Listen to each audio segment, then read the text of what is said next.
Olá a todos e bem-vindos a mais uma edição do Eco África. Eu sou Dália Langa e falo-vos a partir de Maputo. É bom tê-los conosco. Vamos olhar para os temas em destaque nesta edição. Veremos como as crianças no Togo estão a criar a partir do lixo. O que os veterinários na África do Sul estão a fazer para ajudar tartarugas marinhas? Por que é que as pessoas na Espanha estão a lutar contra a escassez de água? A engenharia ambiental está a tornar-se uma área cada vez mais popular nas universidades de todo o mundo. E aqui no programa vemos frequentemente o quanto países e comunidades em África beneficiam quando jovens licenciados regressam a casa e põem em prática novos conhecimentos. E no Ruanda encontramos um exemplo disso mesmo.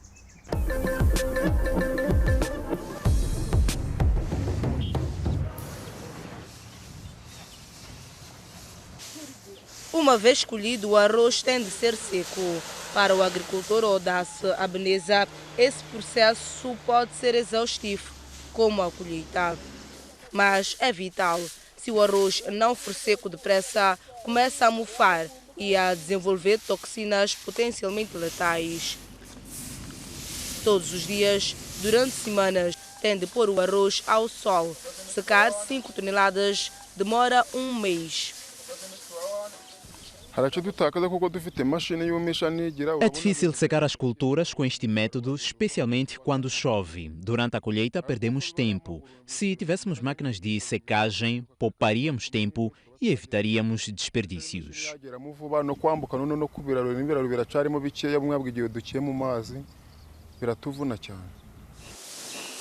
Muitos outros agricultores têm o mesmo problema. O bolor afeta outros grãos, como o milho, mas as máquinas de secagem são caras.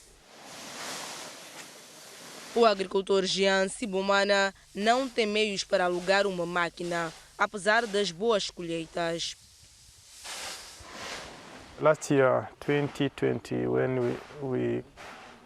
Em 2020, colhemos 80 toneladas de milho e perdemos mais de 30 por causa da aflatoxina, porque estava a chover. Não tínhamos nenhum sistema para o secar e armazenar apropriadamente.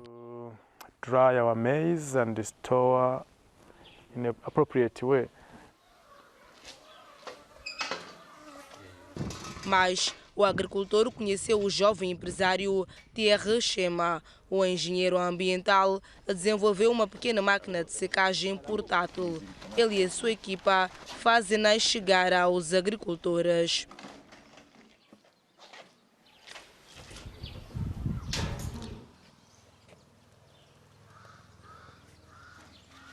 We use on-farm waste. So it's like after threshing maize, these maize cobs. Usamos-las nos resíduos agrícolas. Depois da debulha do milho, queimamos estas espigas. Depois, a energia térmica gerada é utilizada para a secagem. Maize cobs, they are used for drying. A máquina quase não emite dióxido de carbono, por isso é mais amiga do ambiente do que os secadores convencionais que funcionam a combustível. Estes aparelhos portáteis podem secar arroz, milho ou feijão. O agricultor paga a Thierry Chema o equivalente a 180 € para secar 15 toneladas de colheita. É um sucesso e a empresa tem sido inundada de encomendas.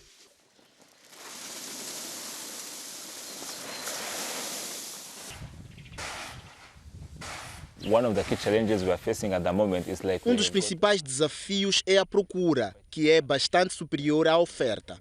Acreditamos que, com mais esforço de outras instituições e governo, podemos aproveitar ainda mais a solução. Chema encontrou o apoio de uma ONG alemã na capital Kigali. A Verstwelt Startup House apoia jovens empresários não apenas na criação de uma empresa. Começamos a ajudar de duas maneiras, após a incubação, em termos de parceria empresarial, mas também ligando a diferentes partes. E através disso, vimos grande interesse. Vários interessados querem trabalhar com ele. Thierry Chema recebeu financiamento para um novo protótipo. Parece uma máquina de pinball, mas é na realidade um secador que aproveita o sol. O ar na parte inferior aquece até 40 graus, mesmo em dias frescos. Isto permite que 50 kg de milho sejam secos em 3 horas. Este secador neutro em carbono deverá chegar ao mercado em 2022. Que grande ideia! Passamos agora a um tema totalmente diferente. Muitos de vós nunca terão ouvido falar de um gorqui. Não é de admirar, pois é um tipo muito raro de antílope. Há algumas décadas a subespécie foi quase extinta, mas a comunidade Oromo, na Etiópia, juntou-se para assegurar a sua sobrevivência, em parte seguindo tradições seculares. Agora este animal está a ressurgir. Vamos ver.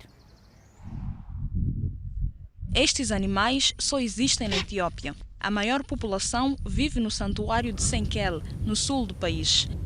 Estima-se que vivam aqui 850 antílopes, conhecidos como corquei ou swine. Perto de 40 guardas florestais zelam pela segurança e bem-estar dos antílopes. O diretor Warden Desta Bedazo e a sua equipa querem impedir a extinção dos animais.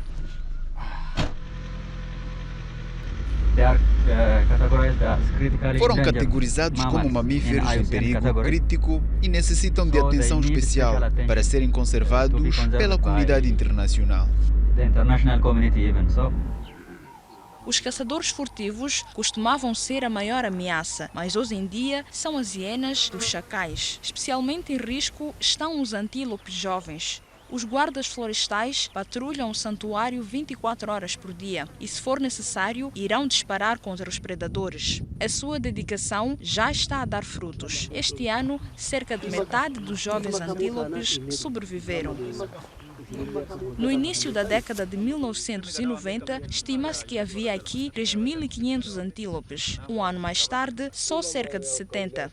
O sistema de governação tradicional do povo Oromo dita o respeito pela natureza. Para pôr fim à caça furtiva, os líderes dos clãs concordaram aplicar sanções rigorosas. Os guardas florestais ajudam a convencer a população local. Se alguém for apanhado a caçar este animal, será punido, como se tivesse matado um ser humano. Por isso, se alguém matar um destes antílopes, será punido em 100 cabeças de gado. Mas as penas por si só não são suficientes para dissuadir a caça furtiva. Os antílopes só sobrevivem porque o santuário beneficia a população local. Podem apanhar a erva seca de que um antílope já não necessita. Pode não parecer, mas o feno é um recurso valioso. É utilizado em telhados de colmo, por exemplo.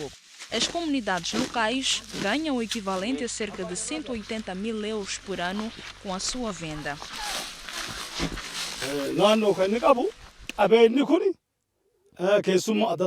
As pessoas beneficiam dos recursos cortando a relva e vendendo-a. Agora, este recurso está a ser protegido, ao contrário do que acontecia no passado, quando as pessoas construíam casas no parque.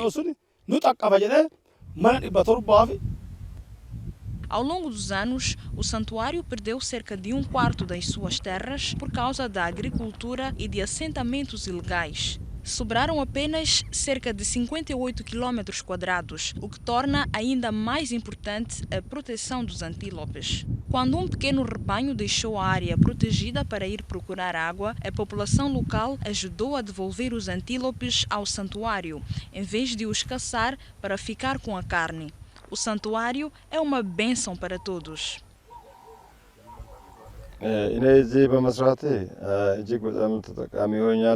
Trabalhar aqui e proteger os antílopes tem me beneficiado muito. Recebo um salário e pude mandar os meus filhos para a escola com esse salário. Tenho 8 filhos e pude enviá-los todos para a escola.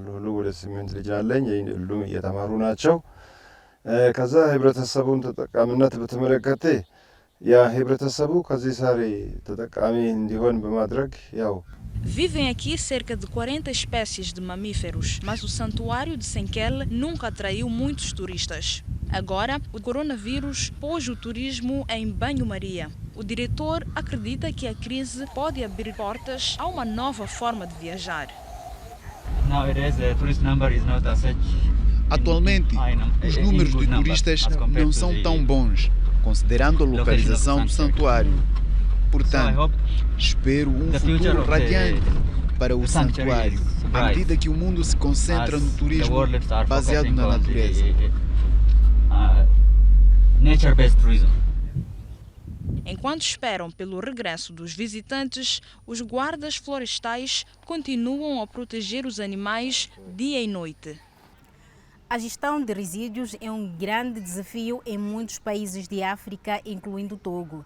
E como veremos na série Faça a Sua Parte desta semana, a educação pode desempenhar um grande papel e provocar mudanças. Afinal, algo simples como uma garrafa de plástico pode ter muitas utilizações.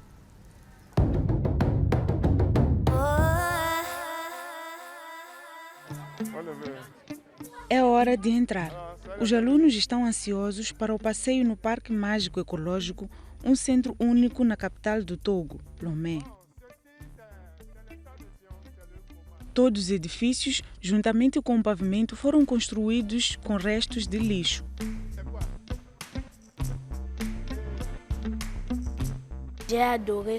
Adorei, porque coisas que achava inúteis são afinal úteis. Reciclar é importante. Todos deveriam fazer mais. De agora em diante, quando vir o lixo, vou trazê-lo para aqui. Dorénavant, lorsque je verrai les déchets, je les conserverai et je les ramènerai ici. No Togo, todos os anos, mais de 2 milhões de toneladas de resíduos plásticos acabam no meio ambiente. Embora o país tenha centros de tratamento, a taxa de reciclagem é baixa. É preciso sensibilizar.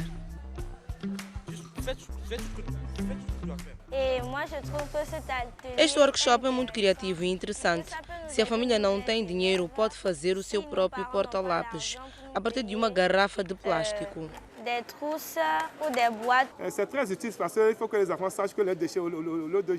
É importante porque as crianças aprendem que, ao invés de colocar tudo no lixo, podem transformar algumas coisas em objetos úteis. O centro faz mais do que usar garrafas de plástico e pneus de borracha. No Parque Mágico Ecológico, os jovens podem ver como o lixo orgânico é transformado em biogás combustível.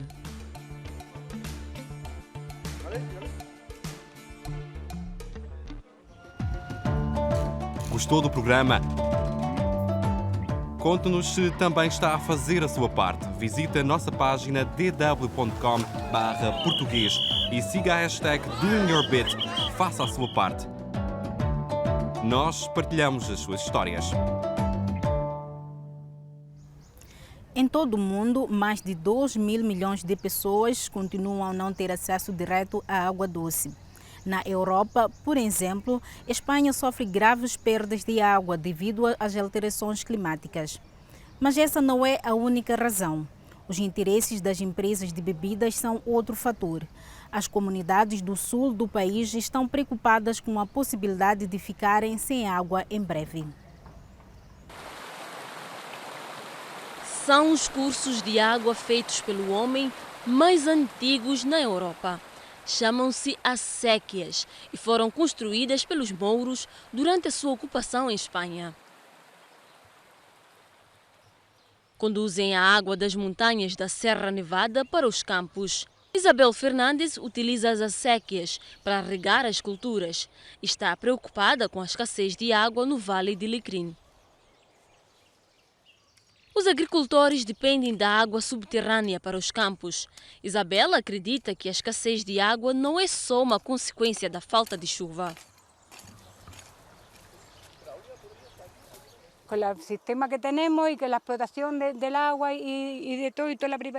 Graças à privatização e exploração destas empresas, não vamos poder deixar aos nossos filhos os recursos que herdamos. Olho para a natureza como um patrimônio que precisamos de guardar e preservar. Não quero uma empresa privada drenar a nossa água para vender. É um roubo. Não se la tiene que levar uma empresa privada. É um roubo. A quem pertence a água do Vale de Lecrim? Há 10 anos foi criado um movimento para defender o abastecimento de água no vale. Nos últimos meses, os residentes têm protestado contra uma fábrica de engarrafamento. Segundo os cidadãos, saem da fábrica 5 milhões de litros de água por mês.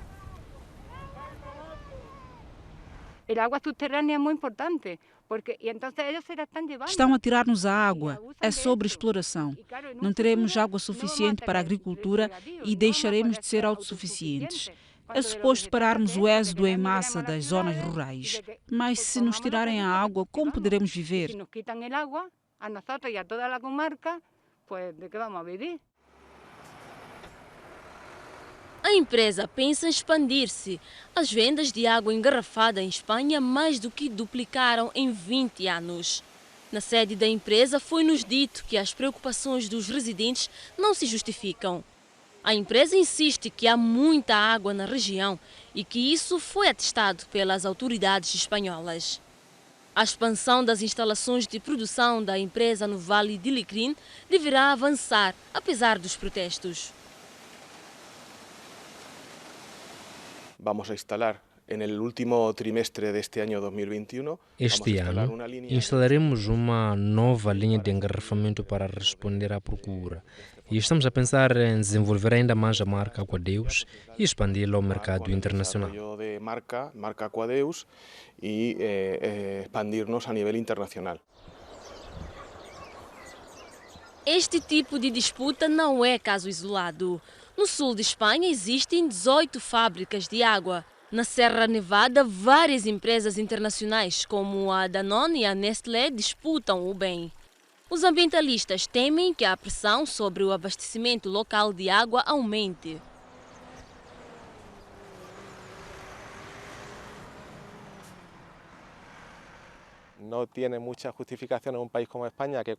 Num país como a Espanha, onde a água da torneira é em geral de muito boa qualidade, é difícil justificar o fato de pessoas beberem água engarrafada. Ainda também o problema do plástico. A venda de água gera muitas toneladas de resíduos.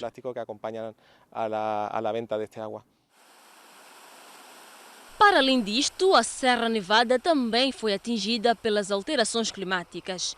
A quantidade de neve nos picos das montanhas está a diminuir e isso significa menos água. A tendência geral é para condições mais áridas e a situação está a piorar. Cada vez mais, a precipitação é mais reduzida, mais torrencial e menos aproveitável. Isabel Fernandes e os outros ativistas dizem que é um escândalo que a água da sua região seja exportada. Ao mesmo tempo, as estatísticas oficiais sugerem que o Vale do Lecrim registra de fato uma escassez de água na ordem dos 1,4 mil milhões de litros por ano. Desde o início que pedimos que seja feito um estudo de impacto ambiental. Não foi feito, nem mesmo quando construíram este monstro. Também não foi feito nenhum estudo sobre o impacto da sua atividade. Alguns membros da iniciativa querem a empresa fora do vale. Após o protesto, partilham uma refeição, onde a bebida é, claro, água da nascente, conservada num pote de barro tradicional. Infelizmente, um grande número de espécies vegetais e animais estão ameaçadas ou em risco de extinção. A perda de habitat, a caça furtiva e a poluição ambiental estão entre as principais causas. Os parques de conservação podem ajudar a manter os animais a salvo, como vimos anteriormente na reportagem da Etiópia. Mas e quanto aos seres vivos nos oceanos? Ajudá-los pode ser mais complicado, como mostra esta reportagem diretamente da África do Sul.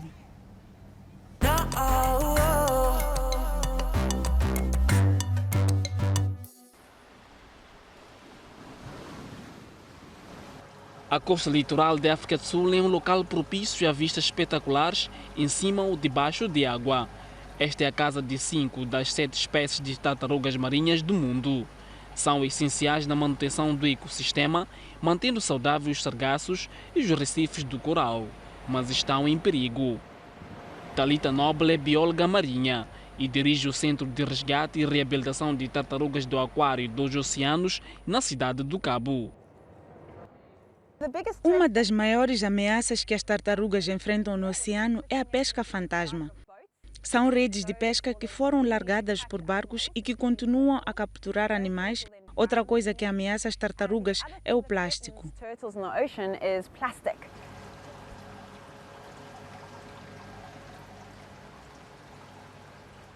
As tartarugas marinhas alimentam-se de caranguejos, algas e medusas. Infelizmente, também acabam por comer pedaços de plástico. Thalita fez este vídeo em 2019. Esta tartaruga comeu parte de um balão que acabou por defecar. Felizmente conseguiu recuperar. Já estes bocados de plástico causaram uma morte. Os plásticos flutuam na superfície da água, por isso elas acabam por comê-los. Este bebê tinha 121 bocados de plástico dentro dele. Infelizmente morreu.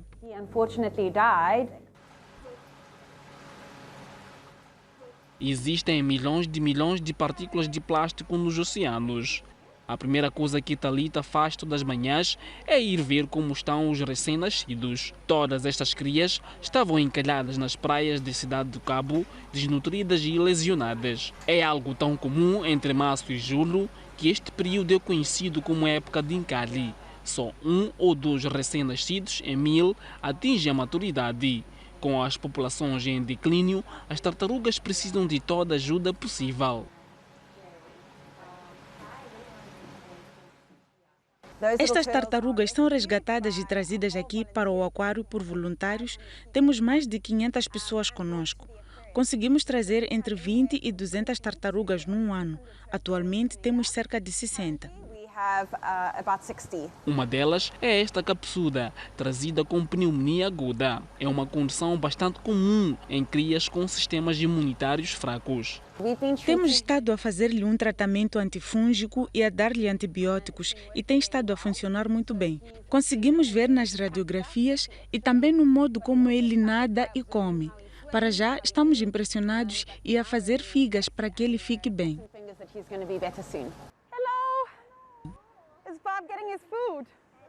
São 11h30, hora de almoço das tartarugas Bob e Harry.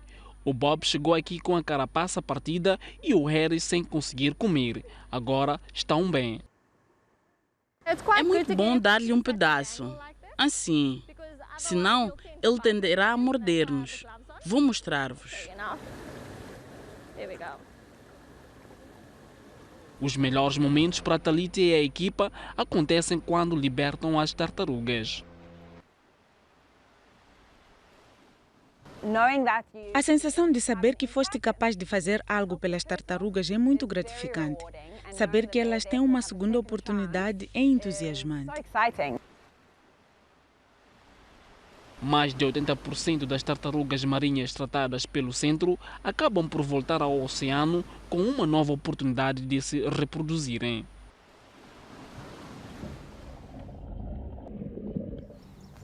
Chegamos ao fim desta edição do Eco África. Ainda bem que puderam juntar-se a nós. Espero-vos na próxima semana. Mas até lá podem sempre acompanhar-nos nas redes sociais. Se gostou do programa, fale-nos sobre ele. Sou Dália Langa, de Maputo, Moçambique. Até o próximo programa.